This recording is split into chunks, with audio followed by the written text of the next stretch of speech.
guys, and welcome back to my channel. Really excited to be back filming. Let's just get into why you're actually here. I literally get so many questions on a daily basis about how I cleared up my skin. I have done a skincare routine at the beginning of this year. I wouldn't say that much has changed, but today I kind of wanted to focus on one specific subject, and that was bumps under the skin and basically texture. I have struggled with texture, and I still struggle with texture all the time. I think some skin types and some specific people will always kind of have that ongoing battle, and then some people kind of just get it here and there, or they have bouts of it. I'm just one of those people that definitely does struggle with skin texture. It happens to me a lot, and I wanted to do a video on it because I know that a lot of you guys notice, especially when I do makeup tutorials, and you guys can see, because years ago when I used to show my skin without makeup, it used to be very different. I've changed a lot of things. I have a very specific routine. So that's basically what this video is about. Whenever you watch anything skincare related, just always kind of take it with a pinch of salt and just think it worked for this person, but the skin is just different for absolutely everybody. So yeah, I just wanted to put that out there and make sure that we talked about that first. Also, I'm not going to be speaking about specific products in this video because I will leave that for an actual skincare routine. I will leave my last one down below. I'll probably do an updated one maybe in the new year, so definitely subscribe if you're interested to see that, but I'll leave my previous one down below in the description box or in the eye if you want to go watch it, and that way you guys can get an idea of the products that I use, but we're going to be talking about things more generally rather than like specific brands and stuff. But disclaimer, I am not a skincare specialist. This is just what's worked for me. I feel like I have to say disclaimers with this kind of stuff. I think skincare is just one of those things you gotta be really careful about. Anyway, enough of this rambling. I feel like I've just been talking for so long and I haven't even started yet. Okay, so I have a little list right in front of me, and I hope I haven't missed anything out. And the first thing, I don't want to be that person. I don't want to be that person that says drink water and don't eat sugar, but I kind of feel like I can't really start this video without mentioning that. Your diet and your water intake has so much to do with your skin. It's crazy. Just speaking for myself, someone that has had acne before, and also someone that has had really bad skin texture, diet isn't the be all and end all, but it's a big kind of section of it. Drinking enough water is just important for your body anyway, but it can really help you. Also figuring out maybe some dietary triggers in your skin. So for me, I have dietary triggers that cause breakouts, and there's also specific foods that I feel like makes my skin clog up. A lot of triggers that affect a lot of people, and that's sugar, fatty foods, dairy, red meat. Those can kind of be triggers for acne, and also blocked pores as well. So a lot of oil, I feel like oily foods can tend to clog your pores as well. I didn't want to be that person to be like, drink your water and your skin will clear up, but it definitely adds to it, so just keep that in mind. I think that's really important just to at least think about. So something that was definitely massive for me that I noticed early on, like a couple of years ago, and it became something I got better at, was removing my makeup properly. I think a lot of people, before they truly understand about makeup and also skincare, is that they think that they're removing their makeup properly, but in fact there's still a lot of residue left on the skin. I thought that I was doing alright because I used to use makeup wipes. I do not use makeup wipes anymore.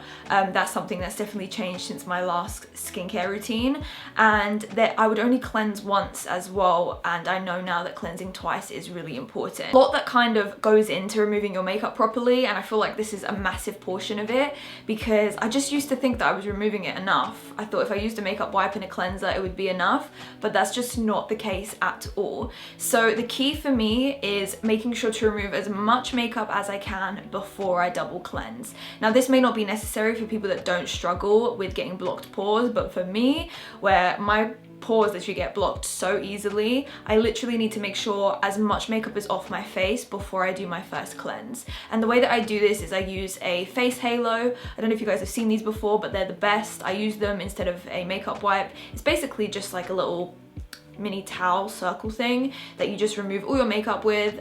You'll definitely see it when I do my skincare routine, but I use that to remove all of my makeup. Next thing that is super important is 120% double cleansing. I didn't know about double cleansing before a good few years ago, and I've been doing it for a few years, and it literally changed my skin.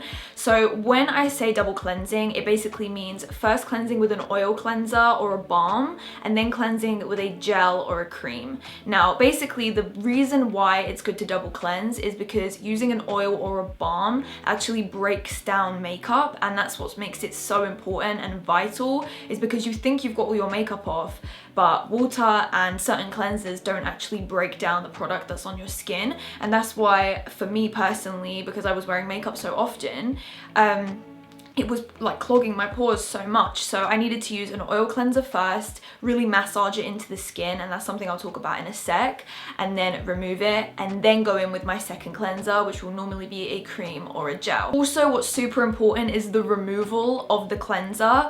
Using your hands, I don't know, for me it's just not enough, and for my skin, and for my skin being prone to texture, it's just not enough. For me, I have to use warm to hot water, not scalding hot, but you know, like you can touch it on your hands hot, and a flannel on my skin to basically remove it. This acts as almost an exfoliant on your face just to get it all off. It's important not to be too harsh, especially if you have sensitive skin, but for people that suffer with clogged pores and stuff like that, the flannel is a game changer. Again, I talk about this in my skincare routine video, so I won't go into it too much, but it's just really important to remove the cleanser with more than just your hands. At the end of the day, like, yes, the cleanser is doing a lot of the job, but I feel like the flannel really picks everything up and just gets it all off the face, and then you can kind of wash it off and really just take it off and really remove it. Another thing I mentioned was massaging the face. Now this is something that I try to do as often as I can, and I normally do this in the oil cleanser, so the first cleanser that I do,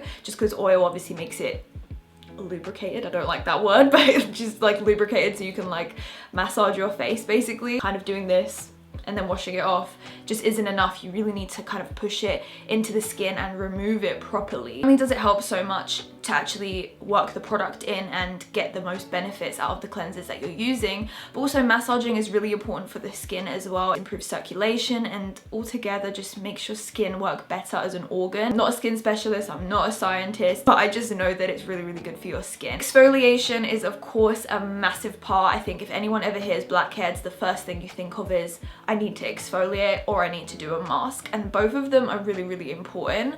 Exfoliation is something that I do with acids, and I also do use manual exfoliants as well, quite minimally, just because they can sometimes be a little bit too harsh for the skin. So I have a couple that I like, and I'll definitely talk about the new ones that I've been loving when I do my next skincare routine soon. I like using a scrub here and there, and also using chemical exfoliants as well, basically acids.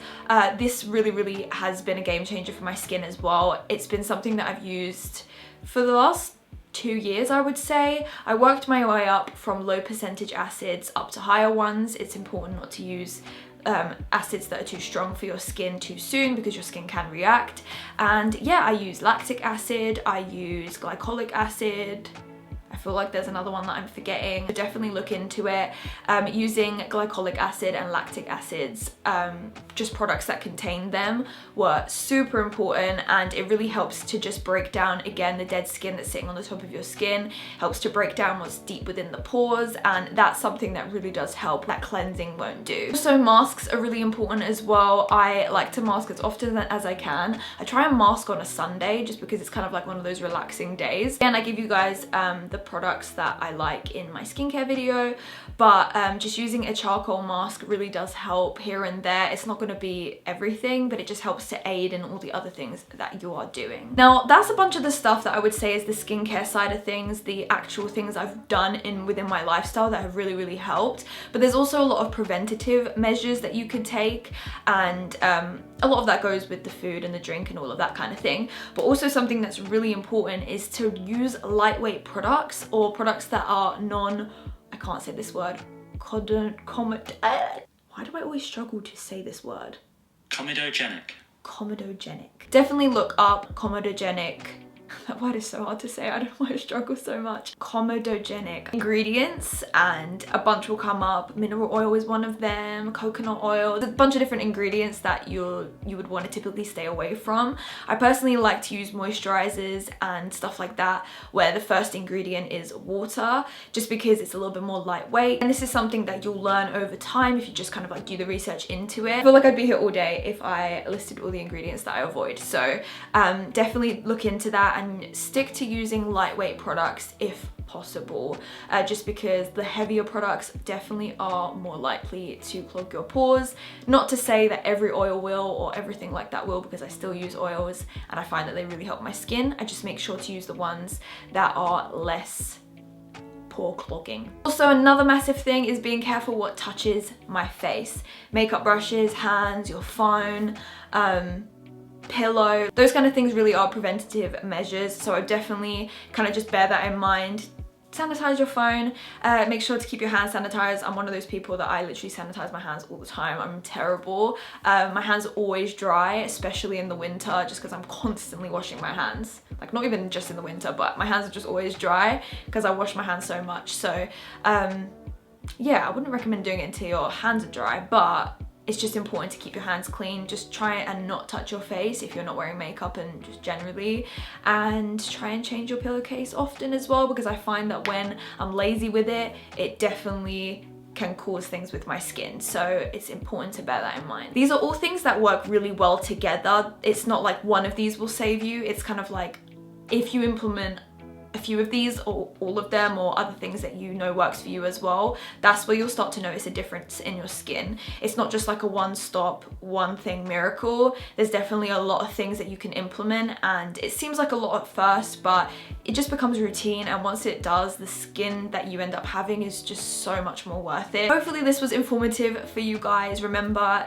the things that work for me may not necessarily work for you. That's what helped with my skin. My skin's definitely transformed a lot over the last few years. Don't get me wrong, I still suffer a lot with texture. It's something that I have to continuously stay on top of, and hopefully it will always kind of stay at a steady pace, but it doesn't mean that I'm not prone to getting really textured skin as well, because trust me, it still happens. These are the things that just really help me, and I really hope it helps you too. More skincare videos and stuff like that, be sure to give this video a thumbs up so I know that you want to see it. Also, let me know down in the comments what helps with your clogged pores so that you can help me or someone else in the comments as well. And yeah, I hope you guys enjoyed this video. My Instagram is Leyla, by the way, so go and follow me on there, and I will catch you guys in my next video, which will hopefully be really soon. If you guys could as well, leave me some recommendations down below of some videos you want to see, because it would help me out a lot going into the new year, what kind of content you want to see coming from me on this channel. I love you guys so much, and I will catch you all next time.